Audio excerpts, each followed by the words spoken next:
ang payo ng Diyos, dun sa may magulong buhay, hanggang sa nakapaghiwalay nga sa asawa, minsan nagkagulo-gulo na ang buhay, nagkawindang-windang na, ang payo ng Diyos doon, Mateo 11:28. Magsiparito sa akin kayong lahat na nangapapagal at nangabibigat ang lubha, at kayo'y aking papagpapahingahin. Pasanin ninyo ang aking pamatok at mag-aral kayo sa akin, sapagkat ako'y maamo at mapagpakumbabang puso, at masusumpungan ninyo ang kapahingahan ng inyong mga kaluluwa.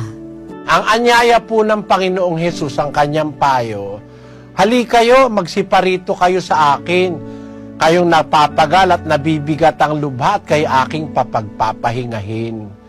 Pasanin ninyo ang aking pamatok at mag-aral kayo sa akin. Yun po ang payo ni Kristo, mag-aral kayo sa Kanya. Ang pinapayo ko po sa inyo, yung payo ni Kristo. Makinig po kayo ng aral ni Kristo, makakasumpong kayo ng kapahingahan ng inyong kaluluwa. At baka pati asawang pangalawa, magkaroon pa kayo ng matino, kapatid. Pag nakinig kayo kay Kristo, makinig kayo ng aral ng Diyos. Yun po kasi ang payo ni Kristo eh. Halika kayo mag-aaral kayo sa akin. O di mag-aaral tayo kay Kristo, makakasumpong kayo ng kapahingahan ng kaluluwa. Kahit nawalan kayo ng asawa, o kaya nawalan kayo ng nagmamahal sa inyong asawa, magulong buhay nyo, may pag-asa po palagi hanggang buhay tayo. May pag-asa po yung mga gustong maglingkod at sumunod sa Diyos.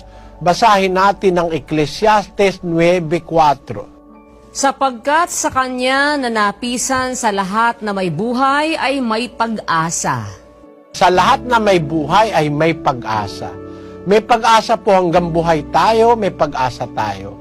Lalo na kung lalapit kayo kay Kristo. Sabi niya, magsiparito kayo, mag-aral kayo sa akin, makakasumpong kayo ng kapahingahan ng kaluluwa. Subukan niyo po, kapatid.